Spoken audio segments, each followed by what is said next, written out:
Britain is on a march towards a completely unfree society where things like privacy, freedom of expression, due process, and other markers of a civilized society are being made a thing of the past. And what's worse, it's happening fast and in an apparent thunder of applause. Let's explore.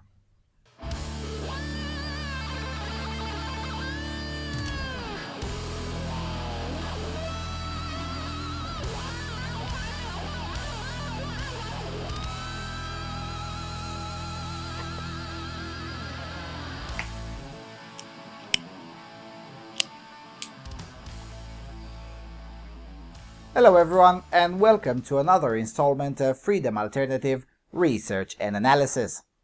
Now, I've been avoiding making videos singling out Britain because it's usually a country that already gets quite a lot of coverage in comparison with other countries of Europe, thanks in part to its language still being the lingua franca, though increasingly less so. And I've also avoided this because Britain is already on the watch list for the upcoming EU referendum, which is an issue that should be of concern for all of us that are trapped in this insane union. Having said that, the latest developments in Britain are serious and have the potential to spill over other countries as well.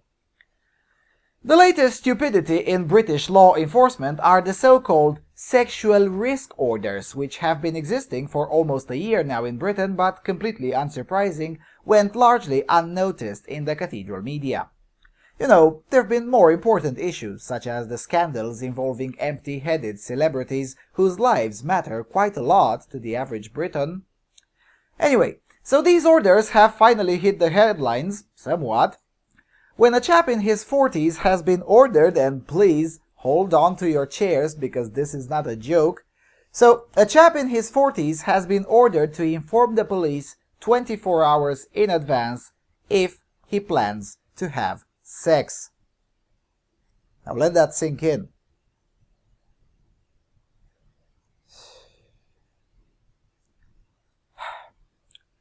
This chap, after having been cleared of rape charges, most likely filed by a broad who thought that because she regrets having sex with him that surely must be rape, so after having been cleared of those charges in a court of law twice, that's still not good enough. Let's read from the BBC. An interim sexual risk order initially imposed in December has been extended for 4 months by magistrates in New York.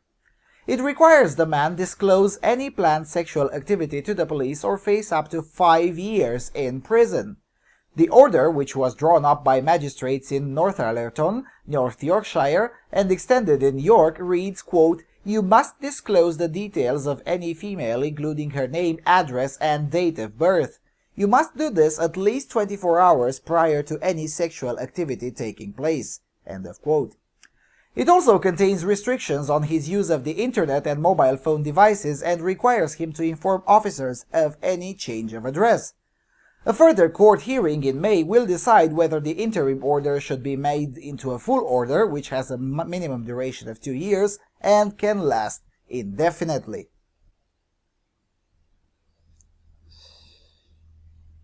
You know, I gotta give it to the Brits. I mean, this makes the Stasi, or the Securitate, look as fluffy, cute little kittens in comparison.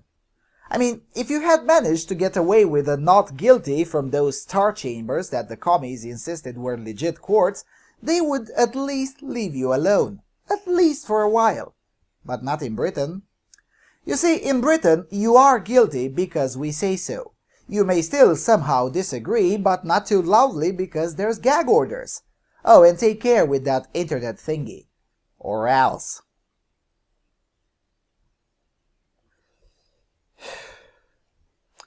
But it's worse than the sexual risk orders. There's also the suspicion of sexual harm orders, under which if some random bureaucrat thinks you may be a pedophile, your passport can be suspended or cancelled, and of course, you can also be arrested. In fact, there are so many orders of this nature that it's hard to even list them all. In 2012, there were already over 20,000 people in Britain who have discovered they have a criminal record without ever seeing a judge. And that was in 2012, things have gotten a lot worse since then. How bad? Well, in 2013, the so-called conservative government introduced the Terror and Extremism Behavior Orders, which, when applied, targeted low-life green hippies because they wrote some nasty comments on the internet. Now look, I have nothing but utter disdain for eco-Marxists, but that doesn't stop me from noticing that there is no problem with green terrorism in Britain and that these extremism behavior orders are rather creating more problems than they purport to solve. You know, these orders didn't prevent Rotherham from happening, so what exactly are these orders supposed to protect the citizens from? Rude kids on the internet with eco-Marxist political leanings? Speaking of the internet, Britain and Germany are in great company, just alongside the Islamic Republic of Iran and only so slightly beneath the People's Republic of China in terms of the extent of the censorship measures applied to the internet. You cannot legally buy porn in Britain that depicts spanking, role-playing, penetration by any object associated with violence, whatever the hell that means, humiliation, whatever that is, and several other actions that are quite common in some niche pornography. How did that stop any crime from happening, or anything for that matter, is anyone's guess. What I do know is that it did trigger a migration of UK porn studios to Budapest, which has ever since grown to be now the de facto porn capital of Europe. I guess more money for Mr. Orban. I mean, someone has got to pay for that fence. But that's just the tip of the iceberg. Internet users in Britain are banned by default from accessing anything relating to, let's say, dating, yes, dating, alcohol, tobacco, guns, media streaming, and a whole plethora of content. Links in the low bar for further description. Now, in theory, users can opt out of such filters, but in practice that means data security becomes debatable due to the complex nature of the monitoring systems. Now that I think of it, maybe I was a bit too kind when placing Britain beneath China. I mean, in terms of the complexity of the surveillance systems, Britain actually beats China hands down. China's firewall is a lot easier to walk around. On the other hand, Britain still pretends to allow an opt-out, so I guess that counts for something.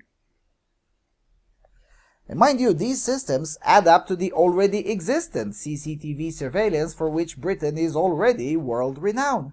I mean, heaven forbid you walk down the street without the GCHQ knowing about it.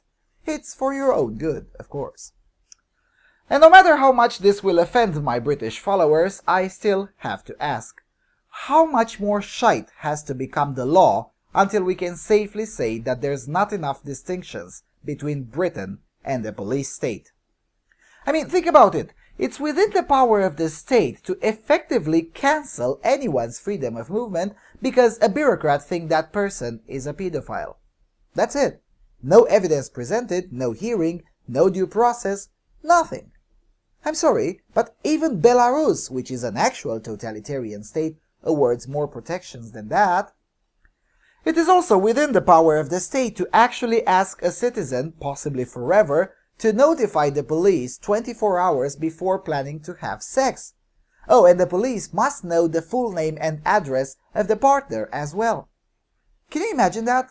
I mean, how is this supposed to work? I'm sorry, honey, we can't have sex tonight. I need to notify the police. Can you please hand me a copy of your ID card or driver's license so I can text the police your full name and address? And then we wait for 24 hours and then maybe we can have sex. I mean, you may be laughing, but this is the legal reality in Britain right now. And again, who are these orders supposed to protect? I mean, if this chap was indeed a serial rapist that is somehow that good to get away twice from a court of law, do you really think he would care about such an order? Does anyone seriously think that a rapist would just call the police and say, hey, 24 hours from now I'm going to rape that woman, here's her full name and address according to the order the magistrate issued? Does anyone really think that's how things work in real life?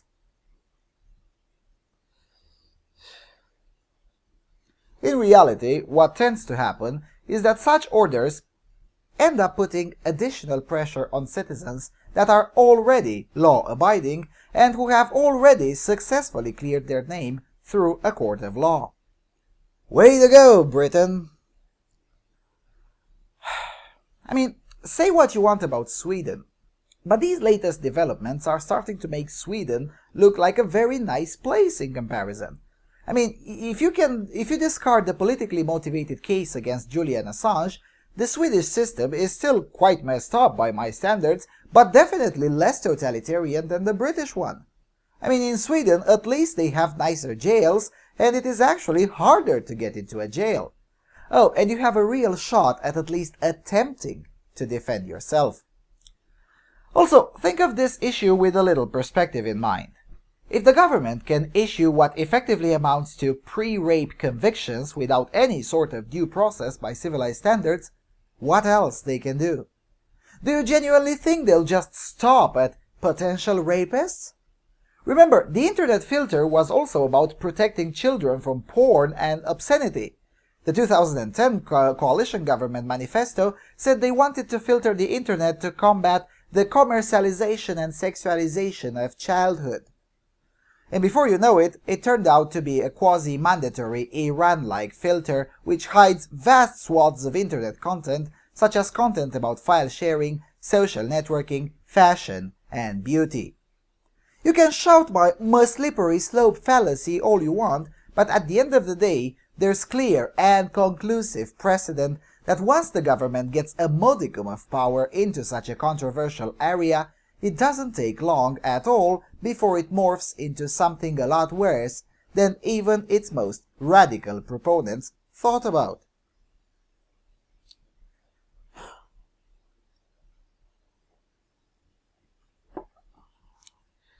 But it's even more serious than just insane policies. Many of these blunt and unapologetic attacks on privacy and freedom of speech aren't even done by the government directly, but rather through a consensus reached with the internet service providers, which is code word for we'll have the companies do the dirty work for us and in return we will protect their monopoly. This is mutually advantageous. The ISPs get to keep their cartel and the government can get away from scrutiny since the ISPs aren't really that accountable to most of the constitutional scrutiny that the government is being held. And yes, I know Britain doesn't have a constitution per se, but the term is still applicable to the United Kingdom. As a result of this deal, you, the citizen, lose twice. You lose once by paying ridiculous amounts of money for ridiculously low internet speeds that is also censored, and then you lose again because you have no genuine recourse, since you can't legally attack the measure and you also cannot vote with your wallet, since the market isn't free but a government-endorsed cartel. Now, can you spell National Socialist economics? Because that's what Mussolini had envisioned, the private sector working first and foremost in the interest of the state and not the consumer. Have I offended you yet? If I haven't, that's good. If I did, that's even better. Because no matter how many names you will call me, it's not my fault that Britain is on a fast track towards a genuinely dystopian society. You may call me every name in the book or even get creative, but at the end of the day, if you're British and watching this, you know I'm right. And if you don't, you will soon know once you'll be tagged an extremist for misgendering some prick, or maybe go to jail for referring to a horse as gay. That's when you'll know I'm right. Now seriously, Britain, you need to get back to sanity. You need it for your own citizens and everyone else needs it as well. You know, I would prefer Britain be the one that kickstarts the domino collapse of the European Union this year rather than wait some more until the possibility of a peaceful domino collapse no longer exists. I would also prefer having fewer totalitarian countries on and around this old continent, not more. And while I know I sound radical, I still have to say that as much entertainment as I may draw from poking fun at legal stupidities, I would still rather hold a channel about computers and cats, because computers are interesting and cats are cute. Totalitarianism, on the other hand, is neither. And the more totalitarianism there is, the less likely it is I'll have the time to think about cats, which in the British Dominion of Canada, they need licensing as well. Anyway, I'll stop here for now. So, let the curses begin. Thank you all for watching.